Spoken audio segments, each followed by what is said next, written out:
이 하나님의 말씀 봉독할 때에 주께서 성경에 명하신 바를 따라 주의 말씀 잘 받는 표로 크게 아멘합니다. 시편 142편 1절에서 7절 말씀 봉독합니다. 내가 소리내어 여호와께 부르짖으며 소리내어 여호와께 간구하는도다. 내가 내 원통함을 그의 앞에 토로하며 내 우환을 그의 앞에 진술하는도다. 내 영이 내 속에서 상할 때에도 주께서 내 길을 아셨나이다. 내가 가는 길에 그들이 나를 잡으려고 올무를 숨겼나이다. 오른쪽을 살펴보소서. 나를 아는 이도 없고 나의 피난처도 없고 내 영혼을 돌보는 이도 없나이다. 여호와여, 내가 주께 부르짖어 말하기를 주는 나의 피난처시요 살아있는 사람들의 땅에서 나의 분길이시라 하였나이다. 나의 부르짖음을 들으소서. 나는 심히 비천하니이다. 나를 핍박하는 자들에게서 나를 건지소서. 그들은 나보다 강하니이다. 내 영혼을 옥에서 이끌어내사 주의 이름을 감사하게 하소서. 주께서 나에게 갚아주시리니 의인들이 나를 두르리이다. 아멘. 작년 6월 13일 오스트레일리아, 우리가 흔히 말하는 호주에서 있었던 일입니다. 한 부부가 보트를 타고 바다 여행을 하다가 예기치 아니한 큰 사고를 당하고 말았습니다. 닫혀 연결된 줄이 보트의 모터에 엉기면서 보트가 파도에 휩쓸리고 또 요동하기 시작했습니다. 이 와중에 이들 부부는 바다에 빠지고 맙니다.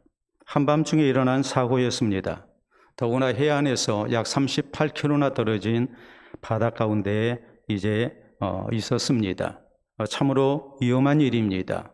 너무나 갑작스레 당한 사고였기 때문에 이들 부부는 구명조끼조차도 입지를 못했습니다.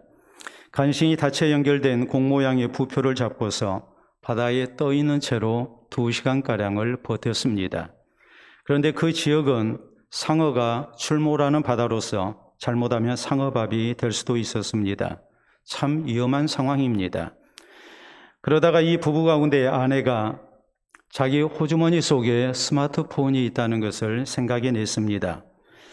2시간 동안 바닷물 속에 잠겨 있었기 때문에 혹시나 하는 마음으로 스마트폰을 꺼내서 확인해 봤습니다. 그랬더니 정상적으로 작동이 되는 겁니다. 그러므로 급히 해상구조대에 구조를 요청을 했고 위성 항법 장치인 GPS를 기능을 켜서 해상구조대가 자신들의 위치를 잘 파악할 수 있도록 조치를 취했습니다.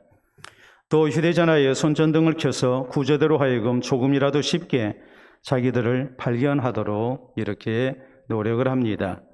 그래서 이들 부부는 얼마 후에 기적적으로 목숨을 건지게 됐습니다.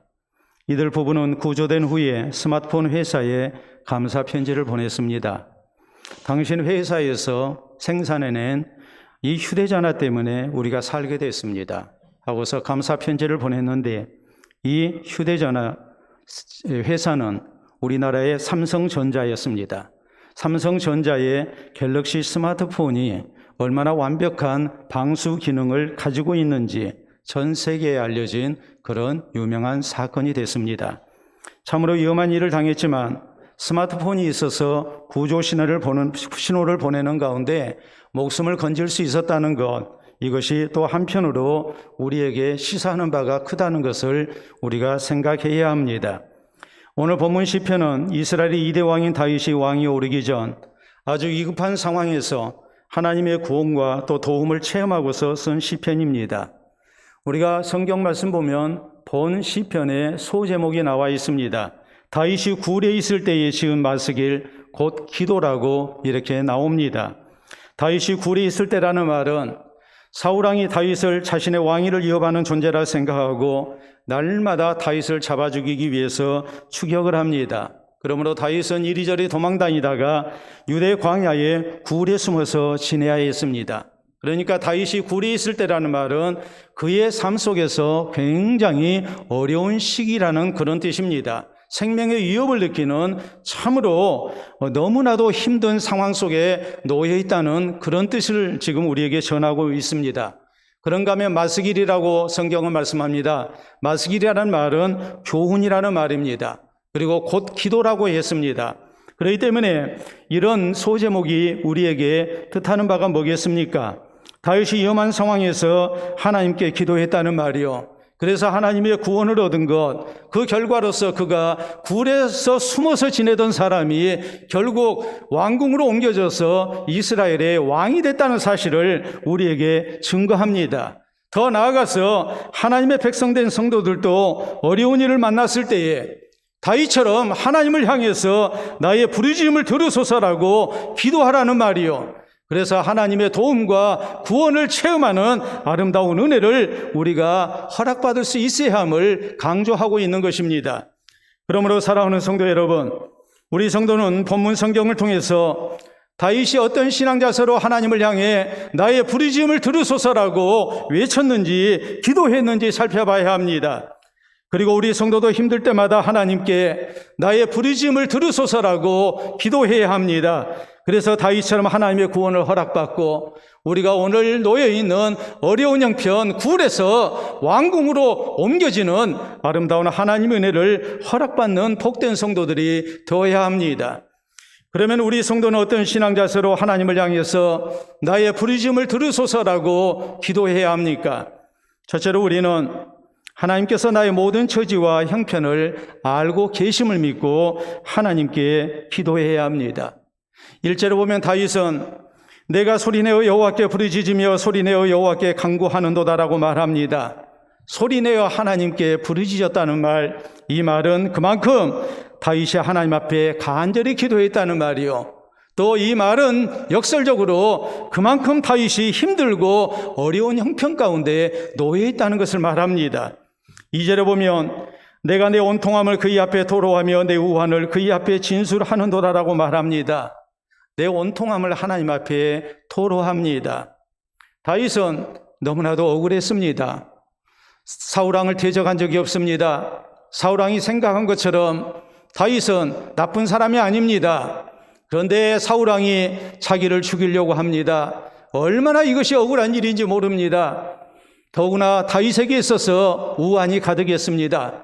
여기 우환이라는 말은 오늘 현재 놓여진 일에 대한 근심과 염려라는 뜻도 있고 또 앞으로의 일을 생각하면 답답하고 그래서 걱정이 떠나지 아니하는 상태를 지금 의미하는 단어라고 우리가 생각할 수 있습니다. 그러므로 3절에 보면 내 영이 내 속에서 상할 때에도 주께서 내 길을 아셨나이다. 내가 가는 길에 그들이 나를 잡으려고 올무를 숨겼나이다라고 말합니다. 다윗이 지금 당한 형편이 결코 만만치가 않습니다. 너무나도 억울한 일을 당했고 이런 억울한 일 때문에 그의 영혼이 마음속에서 상할 정도로 다윗은 큰 상처를 입고 힘든 형편입니다. 그뿐만이 아니죠. 다윗이 가는 길을 원수들이 다윗을 넘어뜨리기 위해서 잡아 죽이기 위해서 이렇게 기다리고 있는 위험천만한 일들이 다윗을 기다리고 있습니다. 그렇기 때문에 오늘 형편도 힘들고 내일 형편도 만만치가 않습니다. 이런 상황 속에서 다윗은 하나님을 향해 부르짖으며 기도합니다. 그 이유가 뭘까요? 다윗은 이렇게 고백합니다. 주께서 내 길을 아시기 때문에 내가 하나님께 부르짖습니다라고 말합니다. 내가 당한 억울한 일 하나님이 아십니다. 내가 어떤 형편에 처해 있는지 얼마나 힘든지 그것도 하나님이 다 아십니다. 뿐만 아니라 하나님은 내가 어느 길로 가야 하는지 내가 어디로 가야 살 수 있는지 그 길도 하나님께서는 다 알고 계십니다. 원수들이 내가 가는 길을 진치고 있고 나를 잡아 죽이려고 하지만 그래서 어디로 가야 할지 정말로 답답한 형편이지만 내 가는 길을 하나님께서 아시고 나를 선한 길로 인도할 것이기 때문에 이 하나님을 향해서 다윗은 부르짖고 있는 것입니다. 오늘 우리 성도가 힘든 일을 만났을 때에 우리가 이 신앙 자세가 있어야 합니다. 하나님께서 나의 모든 처지와 형편을 알고 계심을 믿고 우리는 하나님께 부르짖는 성도가 되어야 됩니다. 우리가 성경을 보면 하나님에 대해서 이렇게 말씀하십니다. 하나님은 멀리 계신 하나님이 아니고 가까이 내 곁에 계시는 하나님이다. 주의 백성과 같이 하시는 하나님이다. 그리고 이 하나님은 주의 성도들을 살피고 계시는 하나님이시고 또 하나님은 눈으로 우리를 보고 계시고 귀로 우리의 모든 기도를 듣고 계신다고 이렇게 말씀합니다. 이런 말씀들이 강조하는 의미가 뭐겠습니까? 하나님께서 나를 다 알고 계신다는 말입니다. 내 처지와 형편 하나님께서 다 살피고 계신다는 말입니다.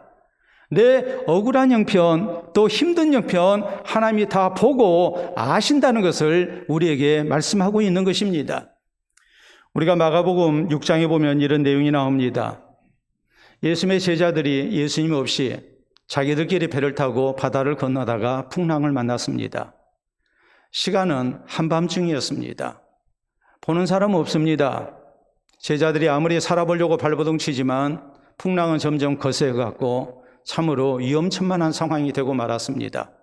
그런데 기적적으로 주님이 오셔서 저희를 구원해 주십니다. 이 대목을 마가복음 6장 48절은 이렇게 기록을 했습니다. 예수님께서 저희 가운데 오시는 대목을 바람이 거스름으로 제자들이 힘겹게 노젓는 것을 보시고 밤 4경쯤에 바다 위로 걸어서 그들에게 오셨다라고 말씀합니다. 제자들이 힘겹게 노젓는 것을 주님이 보고 계셨다. 더구나 그 시간은 밤 4경이었다고 말씀하죠. 밤 4경은 해 뜨기 직전의 시간, 오전 3시에서 6시까지의 시간을 얘기해야 합니다. 하루 중 가장 어두울 때입니다. 근데 주님께서 그 모습을 멀리서 보고 계셨습니다. 누구 보는 사람 없습니다. 내가 지금 얼마나 힘겹게 노젓고 있는지, 내가 살아보려고 얼마나 발버둥 치고 있는지 아무도 보는 사람 없고 알아주는 사람 없지만 우리 주님께서 제자들을 보고 계셨습니다. 그리고 이 제자들에게 오셔서 저희를 구원하셨다고 말씀합니다. 우리가 아는 목사님 가운데 영국의 조지 밀러 목사님이 계십니다. 이분은 평생에 4천여 명의 고아들을 길러내셨습니다. 그래서 별명이 고아들의 아버지입니다. 그런데 한번 이런 일화가 있습니다. 한 영국인이 50의 생일을 맞이했습니다. 50이라는 나이가 됐을 때에 이 사람은 50년 동안 자기의 생명을 지켜주신 하나님의 은혜를 다시 한번 기억합니다. 그리고 하나님 앞에 감사하는 마음이 들었습니다. 그리고 50파운드의 특별 헌금을 할 생각을 합니다. 상당히 큰 금액입니다. 그래서 자신은 하나님의 은혜로 지금까지 50년 동안 이렇게 살아왔는데, 그리고 지금 밥 먹고 살고 있는데 주변에 어려운 사람들이 얼마나 많은가, 이런 생각을 하게 됐습니다. 그래서 이 돈을 구제기관에 헌금을 해야 되겠다, 이런 생각을 했습니다. 어디에다가 헌금을 할까 이렇게 생각을 하는데 아직 생일 날짜가 남아있는 상태에서 하나님 앞에 기도를 합니다. 하나님, 내가 생일 되기 전에 구제기관을 선정을 해서 이 돈을 헌금을 하고 싶습니다. 어디다 하면 좋겠습니까? 그런데 마음속에 성령께서 주시는 그런 깨달음이 있었어요. 조지 밀러 목사님의 교회에 보내라는 거예요. 그래서 이 사람은 조지 밀러 목사님 교회에 이제 헌금을 했습니다. 고아원에 헌금을 했습니다. 그런데 조지 밀러 목사님은 고아원을 운영할 때에 고아원 운영 일지를 썼습니다. 거기에 이런 내용이 기록이 돼 있었습니다. 특별 헌금을 받은 전날 기록입니다. 목사님이 이렇게 썼습니다. 오늘은 돈도 양식도 모두 바닥났다. 그렇지만 나는 걱정하지 않는다. 지금까지 하나님께서 하셨던 것처럼 이번에도 반드시 채워주실 것이다. 하나님을 향해 양쪽에서 지금 기도하고 있는 거죠. 한 사람은 50의 생일을 맞이해서 특별 헌금을 할 생각을 하고 있는데 어느 구제기관에 해야 할 것인가. 그럴 때 하나님께서는 조지 밀러 목사님 고아원에 헌금을 하게 하셨습니다. 조지 밀러 목사님은 바로 그 전날 먹을 것이 떨어진 상태에서 고아들을 무엇으로 먹일 것인가, 이 문제를 놓고 하나님 앞에 기도하며 하나님께서 다 아시기 때문에 하나님이 분명히 하나님의 방법으로 채우실 것이라고 믿고 있었습니다. 그럴 때 하나님께서 이런 모든 일 속에 아름다운 섭리를 나타내신 것입니다. 조지 뮬러 목사님은 늘 강조하는 말씀이 이것이었습니다. 내가 고아들의 아버지가 아닙니다. 하나님께서 고아들의 아버지이십니다. 하나님께서 이 땅에 내신 생명들, 고아들의 모든 형편을 아시고 분명히 도와주실 것입니다. 그것을 믿었습니다. 그리고 하나님께 늘 기도합니다. 어려운 형편이 있을 때 하나님께 부르짖습니다. 다른 사람이 알아준 게 아닙니다. 그러나 하나님께서 다 아시고 하나님께서 도와주실 것을 믿고 하나님 앞에 부르짖을 때에 하나님께서는 하나님의 방법으로 아름다운 응답을 나타내신 것입니다. 사랑하는 성도 여러분, 우리 성도도 힘들고 어려울 때마다 이 사실을 기억해야 합니다. 하나님께서 내가 가는 길을 보고 계시고 알고 계심을 믿어야 합니다. 하나님께서 나의 모든 처지와 형편 알고 계심을 우리는 믿어야 합니다. 내가 어느 길로 가야 가장 잘 가는 것인지 내 최선의 길도 하나님이 아시고 그 길로 인도하실 것이라고 우리는 믿어야 합니다. 내 힘든 형편을 하나님께서 알아주심도 우리가 믿어야 합니다. 내 어려운 형편 알아줄 사람 하나 없지만, 도와줄 사람 하나 없지만 하나님께서는 다 아시고 도와주실 것을 믿고 우리가 하나님께 부르짖는 성도가 되어야 됩니다. 그래서 하나님께서 나의 부르짖음을 들으시고 선한 길로 인도해 주시는 아름다운 은혜가 체험이 우리에게 있기를 바랍니다. 둘째로, 우리 성도는 고난을 만났을 때에 전적으로 하나님만을 바라고 의지하며 기도해야 합니다. 4절에 다윗은 이렇게 기도합니다. 오른쪽을 살펴보소서. 나를 아는 이도 없고 나의 피난처도 없고 내 영혼을 돌보는 이도 없나이다. 오른쪽이라는 것은 나를 도와줄 수 있는 능력이 있는 사람을 지금 의미합니다. 나를 도와줄 사람이 없습니다. 내 피난처가 없습니다. 내가 육신의 이 고통 속에서 내 영혼이 얼마나 힘들어하는지 그것을 이해하고 도와줄 사람도 돌봐줄 사람도 없습니다.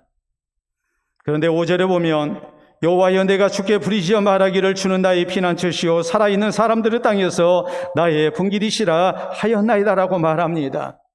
현실적으로 나를 도와줄 사람 한 명 없지만 다윗은 낙심하지 않았습니다. 그는 절망하지 않았습니다. 대신에 살아계신 하나님, 전능하신 하나님, 내 생명의 주인 되신 하나님을 의지합니다. 세상에 나의 피난처는 없지만 하나님이 나의 피난처 되심을 믿고 이 하나님을 의지하며 간절한 마음으로 하나님께 부르짖고 기도합니다. 그래서 하나님의 도움과 은혜를 허락받았고 모든 어려운 형편 가운데서 구원을 얻고 굴에서 숨어 지내는, 두려워하면서 지내는 인생이 아니라 굴에서 나와서 왕궁으로 옮겨지는 놀라운 하나님의 역사를 허락을 받았습니다. 우리 성도가 고난을 만났을 때에 바로 이 신앙 자세가 있어야 합니다. 전적으로 하나님만을 바라고 의지하며 기도해야 합니다.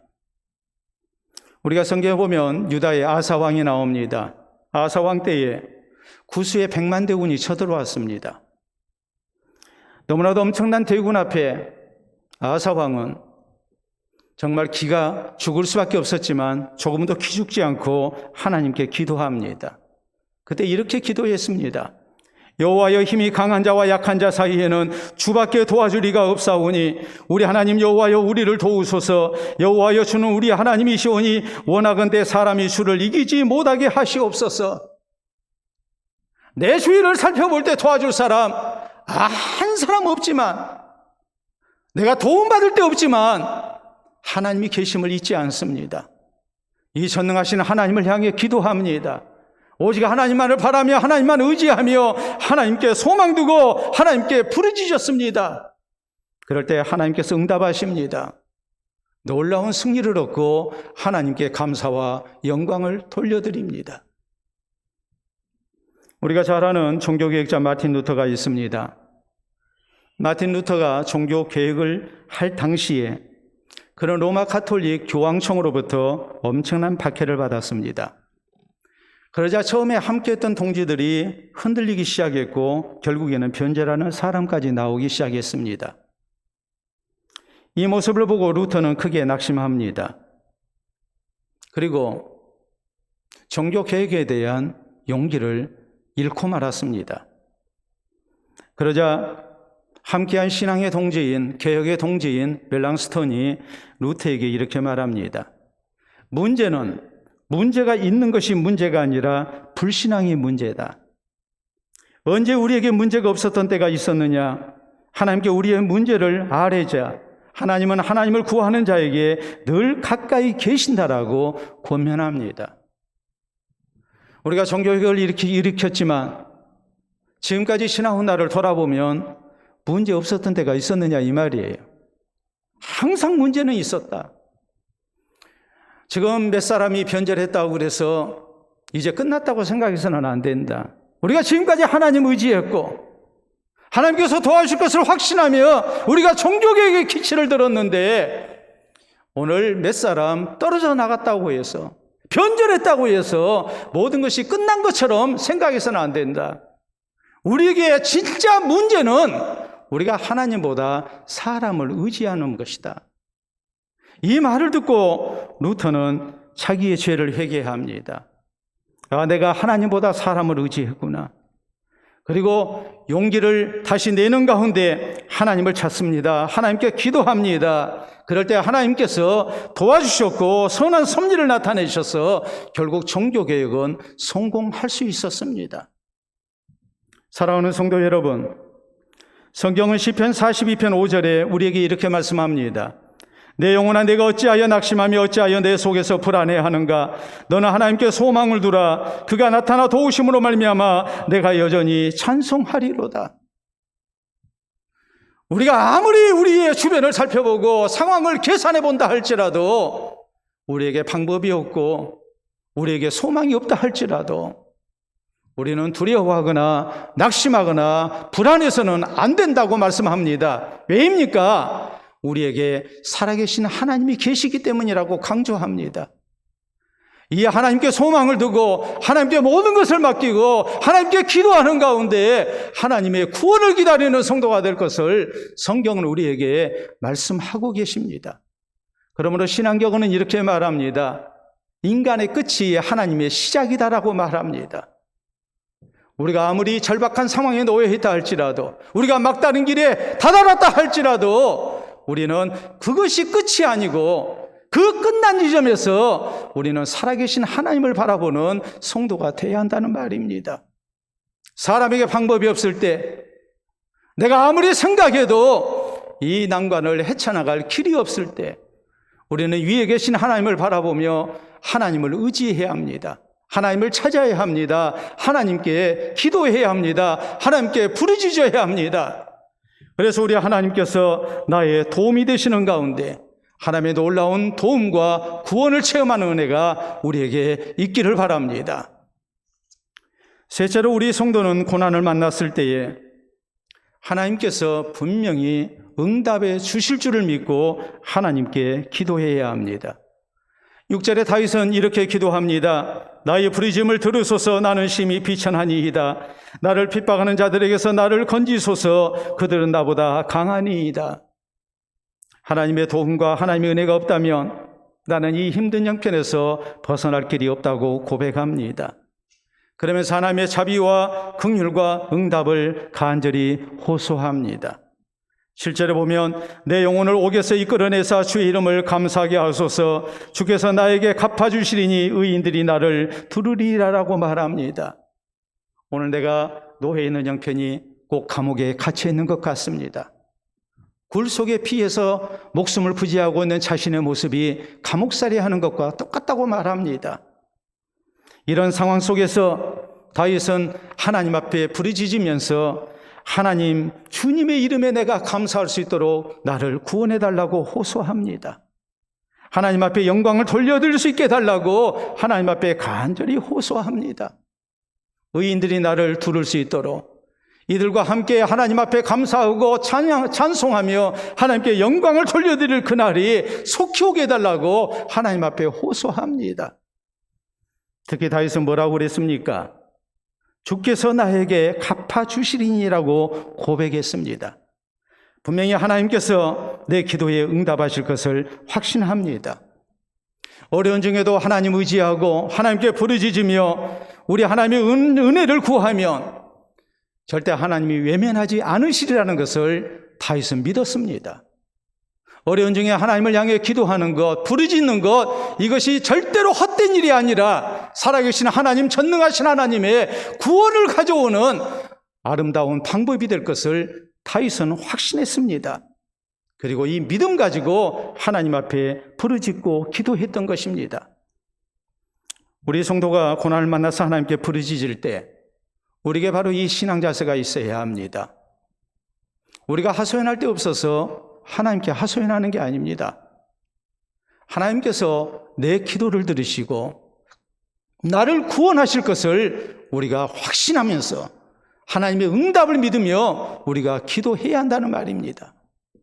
우리 예수님께서는 마태복음 7장에 구하라 찾으라 문을 두드리라 말씀하십니다. 구하는 자가 얻게 될 것이고 찾는 자에게 찾아질 것이고 문을 두드리는 이에게 열릴 것이라고 말씀하셔서 우리가 하나님을 향해 기도할 때 하나님의 분명한 응답이 있다고 강조하십니다. 그러시면서 하신 말씀이 이것이죠. 너희 중 누가 아들이 있다고 달라 하는데 돌을 줄 자가 있겠으며 생선을 달라 하는데 뱀을 줄 자가 있겠느냐. 너희가 악한 자라도 자식에게 좋은 것을 줄 알거든 하물며 하늘에 계신 너희 아버지께서 좋은 것을 주시지 않겠느냐. 우리 주님께서 말씀하신 이 기도의 응답을 믿고 기도하라는 말씀 우리가 잊지 말아야 합니다.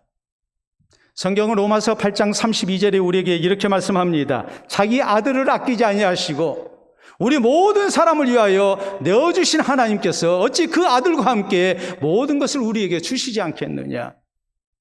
죄인된 나를 위해서 예수님을 십자가에 내주신 하나님이십니다. 이 하나님께서 구원하신 백성들, 자녀들이 하나님 앞에 간구할 때 왜 하나님께서 우리에게 좋은 것을 주시지 않겠느냐고 믿음으로 하나님 앞에 기도할 것을 우리에게 말씀합니다.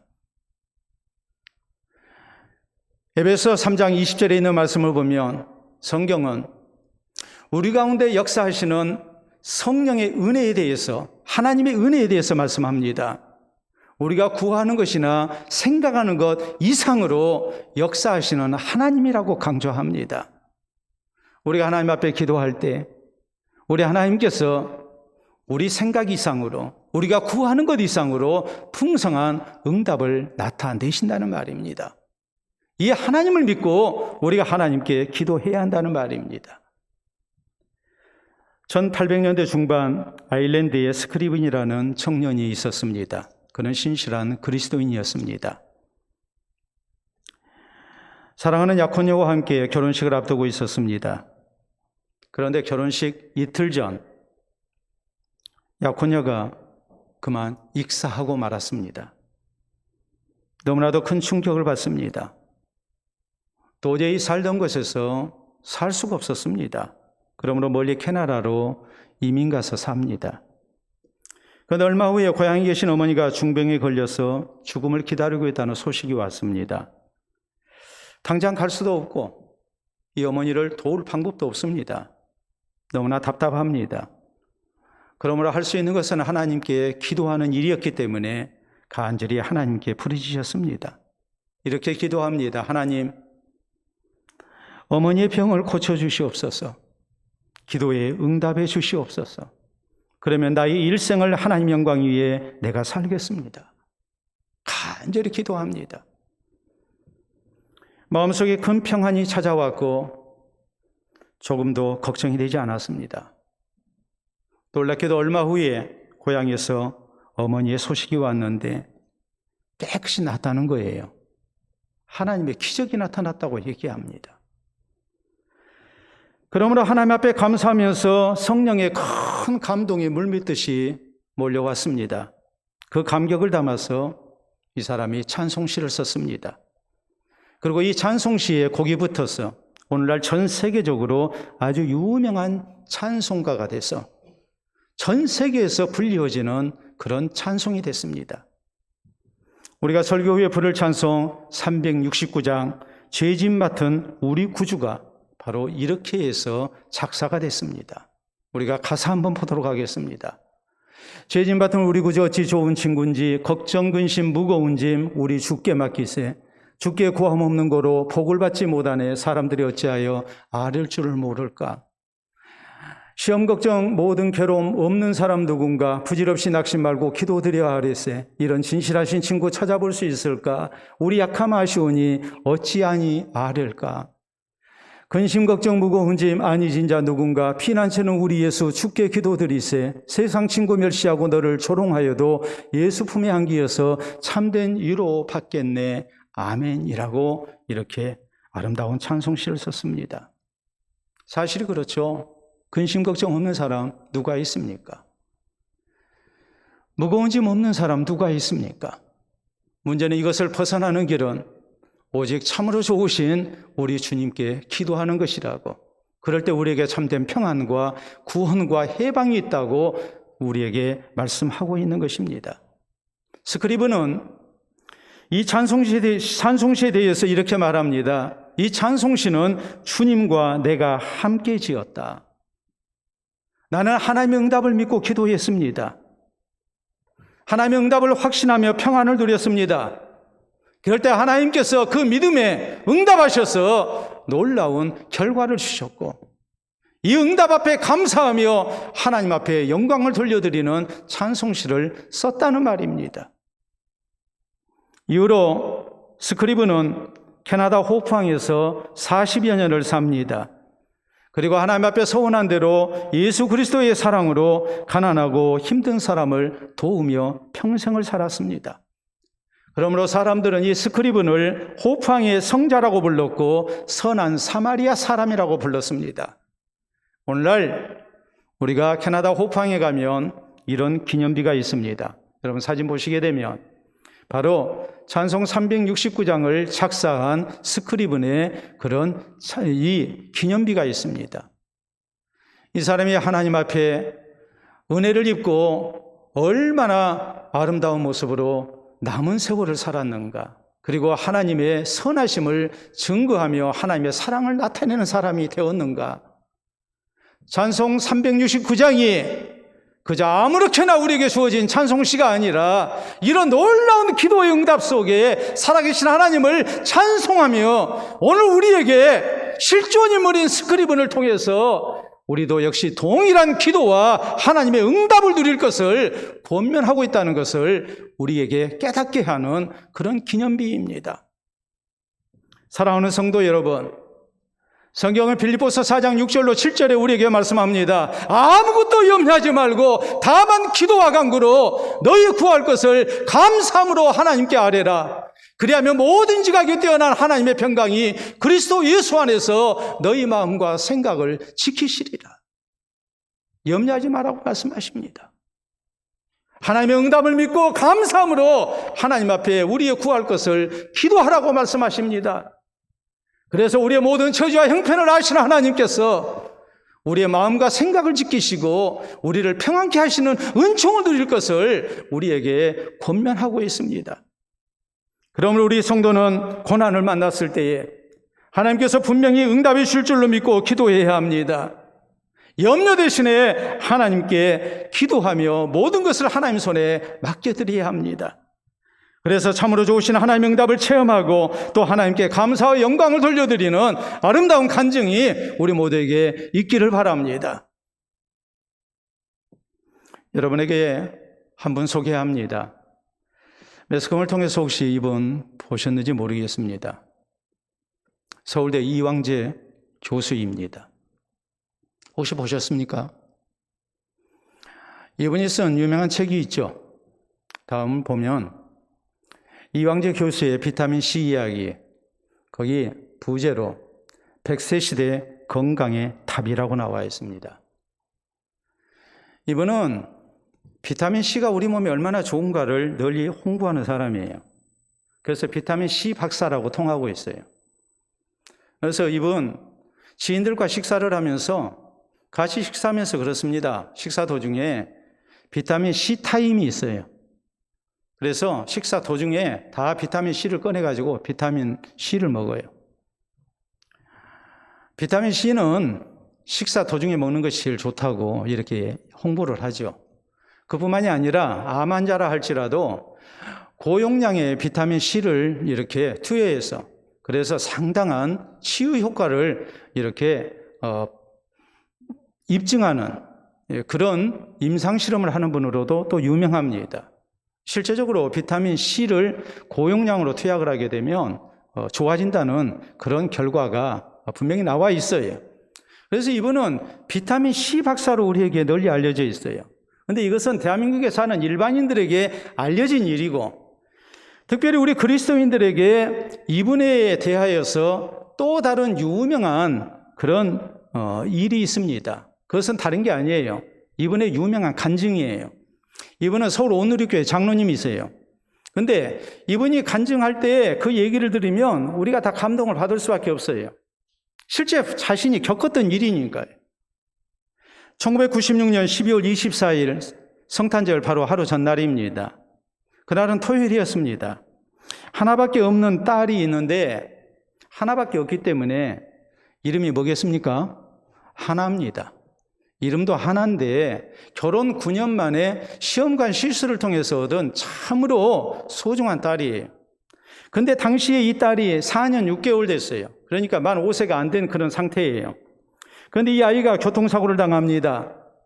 차들이 주차되어 있는데 그 앞에서 운동화를 고쳐 신으려고 허리를 굽힌 순간 우회전 차가 그냥 지나쳐 버렸어요. 주차 요원이 큰 소리로 스톱 외쳐가지고 차가 섰지만은 이미 차는 이 아이의 한가운데, 몸 한가운데를 지나가고 말았어요. 앞바퀴가 이미 지나가 버렸어요. 간이 짓이겨졌어요. 중환자실로 실려갑니다. 그런데 이광재 교수는 어떤 사람이냐 했을 때에 전공이 해부학 교수예요. 특히 이분은 간 형성에 대해서 연구하고 강의하는 교수예요. 그러니까 사진 촬영한 것을 봤을 때에 자기 딸의 간이 이미 짓이겨졌고 도저히 살아날 수 있는 가망이 없었어요.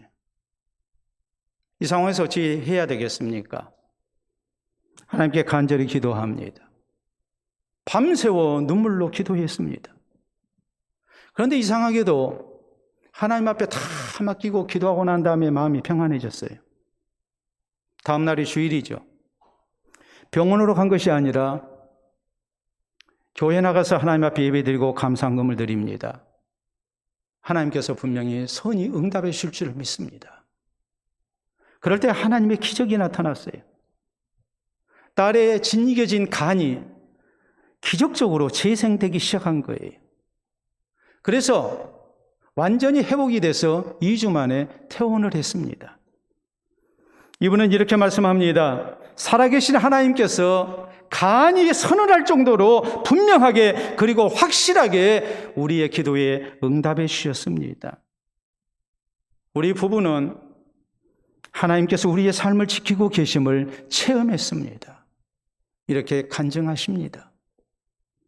사랑하는 성도 여러분, 우리 성도도 고난을 만났을 때 이 살아계신 전능하신 하나님께 부르짖어야 합니다.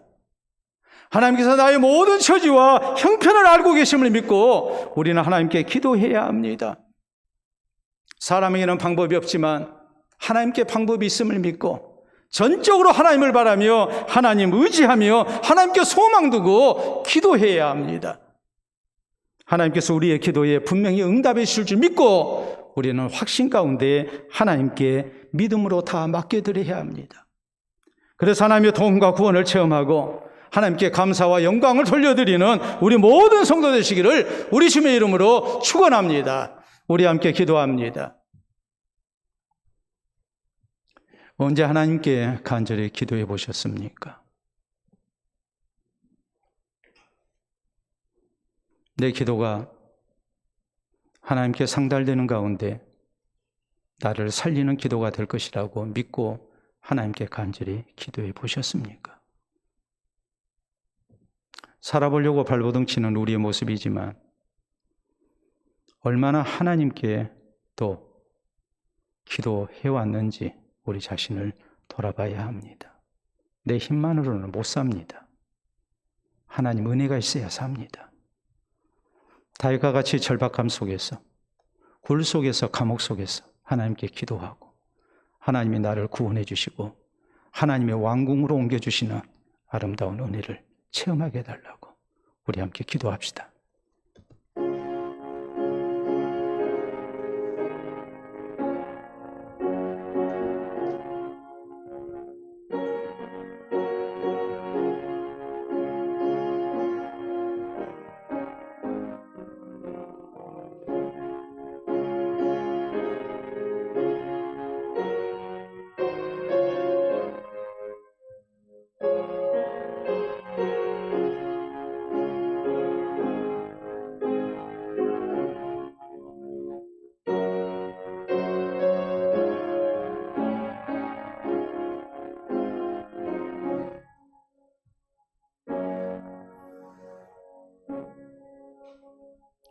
이 시간도 살아계신 우리 아버지 은혜를 진심으로 감사합니다. 하나님께서 우리의 선한 목자가 되시고 우리를 사랑하시고 아끼심이 극진하여 우리가 지금까지 살고 있는 줄 믿고 주께 영광을 돌려드립니다. 이후로도 주의 은혜에 필요한 사람들이기에 또 우리가 간절히 하나님 앞에 기도하며 주의 선한 인도를 받기를 원합니다. 하나님 없이 살아보려고 애썼던 우리의 불신앙을 주 앞에 회개하며 하나님 은혜 아니고는 살 수 없음을 고백하며 우리가 다윗처럼 주께 부르짖기를 원합니다. 내 모든 처지와 형편을 주께서 아시고 전능하신 하나님만이 나를 도우시는 분이신 것을 우리가 믿고 소망하며 우리 하나님께 부르짖기를 원합니다. 우리의 기도에 하나님께서 선응답해 주시고 주의 백성들을 살리시며 또 가장 선한 길로 우리를 인도하시기를 우리가 확신하며 우리 하나님을 찾기를 원합니다.